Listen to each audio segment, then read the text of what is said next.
Ẹ kú dédé àsìkò ní gbogbo ibi tí ẹ ti ń gbọ́ mi nílé lóko tàbí lẹ́yìn odi. Ẹ jẹ́ kí a gbàdúrà. Bàbá Ọlọ́run aláàánú wa, a dúpẹ́ o Jésù Kristi fún àánú ńláńlá tí ẹ fi mú wa rí oṣù karùn-ún, oṣù oore ọ̀fẹ́. A rí ọjọ́ kejì nínú oṣù karùn-ún. Ògo ni fún orúkọ mímọ́ yín o. A ṣe yín lọ́ba Ọlọ́run aláàánú wa nítorí a tún rí ọjọ́bọ̀ àkọ́kọ́ nínú oṣù karùn-ún. A sì gbàdúrà pé owó ọmọ àṣeyọrí ìtẹ̀síwájú ìbùkún yóò bọ́ fún wa ní oṣù yìí ní orúkọ Jésù. Àti wípé nínú oṣù oore ọ̀fẹ́ yìí, oore ọ̀fẹ́ tó tayọ, ẹ̀yin Olúwa yóò yọ̀ǹda rẹ̀ sínú ayé wa ní orúkọ Jésù. A ò sì ní sí oore ọ̀fẹ́ yín lò nínú ayé wa. Ọ̀rọ̀ náà tí a gbọ́ lónìí yóò ṣe ayé àti ọkàn wa ní rere. Kò ní lòdì sí wa ní ọjọ́ ìdájọ́ o. Torí tí a gbàdúrà ní orúkọ Jésù Kristi Olúwa wa. Àmín. Àmín ní orúkọ Jésù. Ìwé ọ̀run ṣíṣí tí a ti ọwọ́ olùṣọ́ àgùntàn yín náà kọ Adéjàre Adébóyè kọ.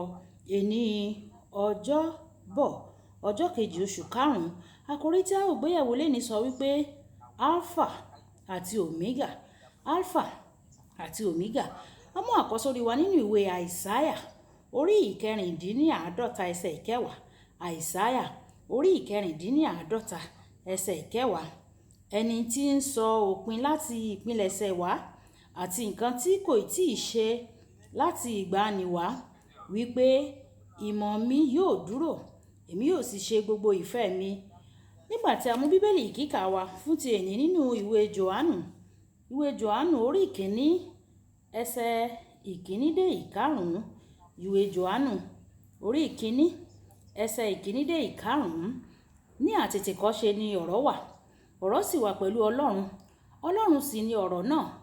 Òun náà ni ó wà ní àtètèkọ́ṣe pẹ̀lú Ọlọ́run. Nípasẹ̀ rẹ̀ ni a dá ohun gbogbo. Lẹ́yìn rẹ̀ a kò sì dá ohun kan nínú ohun tí a dá. Nínú rẹ̀ ni ìyè wà o. Ìyè náà sì ni ìmọ́lẹ̀ ayérayé. Ìmọ́lẹ̀ náà sì mọ́lẹ̀ nínú òkùnkùn. Òkùnkùn náà kò lè borí rẹ̀. Kí Olúwa kó bùkún gbígbọ́ àti kíkà ọ̀rọ̀ rẹ̀ wáyé. Tẹ́tí bẹ̀lẹ̀ jẹ́ láti gbọ́ ohun tí olùṣọ́ àgùntàn yín náà kọ Adéjàre Adébóyè ní fún wa ní èní ọjọ́bọ̀ nínú ìwé ìfihàn orí ìkíní ẹsẹ̀ ìkẹjọ. Jésù Kristi Olúwa wa sọ fún wa. Ó fi ara rẹ̀ hàn gẹ́gẹ́ bí Alpha àti Omega. Nígbà tó yá nínú ìwé ìfihàn orí kọkànlélógún ẹsẹ̀ ìkẹfà, ó júwe ara rẹ̀ bí ìpilẹ̀ṣẹ̀ àti òpin fún àtẹnumọ́ síwájú sí. Nínú ìwé ìfihàn orí kejìlélógún ẹsẹ̀ kẹtàlá, ó ní èmi ni Alpha àti Omega, ẹni ìṣáájú àti ẹni ìkẹyìn, ìpilẹ̀ṣẹ̀ àti òpin. Èyí túmọ̀ sí pé ohun gbogbo bẹ̀rẹ̀ pẹ̀lú rẹ̀, ó sì parí pẹ̀lú rẹ̀.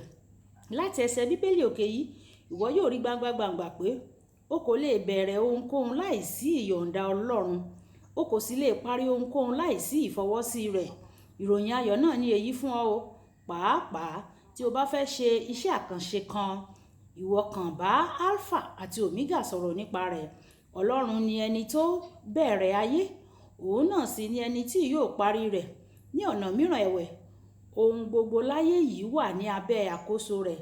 Torí náà, nígbà tí o bá súnmọ́ ọn, tí o sì jẹ́ kí ó máa tọ́ ọ ní gbogbo ayé rẹ, ìwọ yóò ní ayé rere nítorí ẹni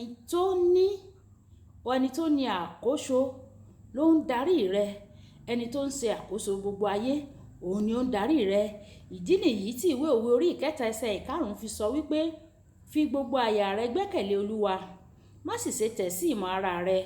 Ọlọ́run mọ ohun gbogbo tí yóò ṣẹlẹ̀ ṣáájú kí ó tó ṣẹlẹ̀. Ó mọ ibi tí ewu wà àti àwọn ibi tí ìbùkún rẹ pamọ́ sí. Ó sọ nínú ìwé Àìsáyà orí ìkarùndínláàádọ́ta pé òun yóò fi ìṣúra òkùnkùn hàn ọ́ àti ọ̀rọ̀ tó pamọ́ sí ibi ìkọ̀kọ̀. Ó mọ àwọn nǹkan wọ̀nyí nítorí òun ni ìpilẹ̀ṣẹ̀ àti òpin. Ìdí nìyí tí Dáfídì fi ìgboyà kọ pé Olúwa ni olùṣọ́ àgùntàn mi, èmi kì yóò ṣe aláìní. Ó mú mi dùbúlẹ̀ nínú pápá oko tútù.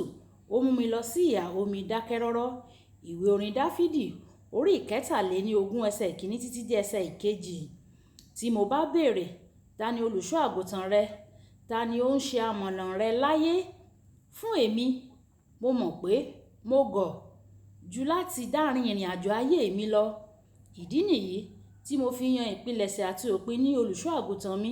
Nígbà tí mò ń wá ilẹ̀ láti rà fún ilẹ̀ ìpàgọ́ ìjọ ìràpadà ti Ọlọ́run, mo fẹ́ràn ibì kan nítorí ó wà ní ojú ọ̀nà gbangba. àti ti èrò kúkúrú tèmi o. Ẹ̀wẹ̀, Ọlọ́run darí wa sí ibi tí a wà báyìí, èyí tó hàn tó sì pẹ́, ṣùgbọ́n ó sàn púpọ̀ nítorí òun ni òpin. Àwọn tó bá gbà á láàyè láti ṣe amọ̀nà ìpinnu wọn kì í kábàámọ̀ ìpinnu wọn. Ní àwọn tí ó bá gbà á láàyè, wọn kì í kábàámọ̀. Kókó ìṣe, jẹ́ kí Ọlọ́run máa tọ́ gbogbo ìpinnu àti ìṣísẹ̀ rẹ. Ó mọ òpin láti ìbẹ̀rẹ̀. Jẹ́ kí Ọlọ́run máa tọ́ gbogbo ìṣísẹ̀ rẹ. Ó mọ òpin láti ìbẹ̀rẹ̀. Ẹja sọ pé bàbá mi, mo gbé gbogbo ìgbé ayé mi lé ọ lọ́wọ́. Olúwa máa tọ́ mi. Nínú ọdún yìí tọ́ mi. Nínú oṣù tuntun yìí, oṣù oore ọ̀fẹ́ yìí, Olúwa tọ́ mi. Olúwa ṣe amọ̀nà mi. Ìwọ tí o ti mọ òpin láti ìbẹ̀rẹ̀, Olúwa darí mi o. Wà níwájú mi, síwájú mi, fà mí lọ́wọ́. Máa mú mi la ọ̀nà mi kọjá. Má ṣe fi mí sílẹ̀. Darí mi. Mo fi gbogbo rẹ̀ lé ọ lọ́wọ́ o. Jésù, àdúpẹ́ nítorí tí o ti ṣe. Jésù Olúwa wa, àmín, àmín ní orúkọ Jésù. Olúwàbùkọ́lá Ayápọ̀ ní orúkọ mi. Ẹ máa bá wa like, ẹ máa bá wa comment, kẹ̀dẹ̀ máa bá wa share ẹ̀. Ẹ máa bá wa fẹ́ràn rẹ̀. Ẹ máa bá wa kọ nǹkan tí ẹ bá fẹ́ nípa rẹ̀, ẹ máa bá wa kọ sílẹ̀.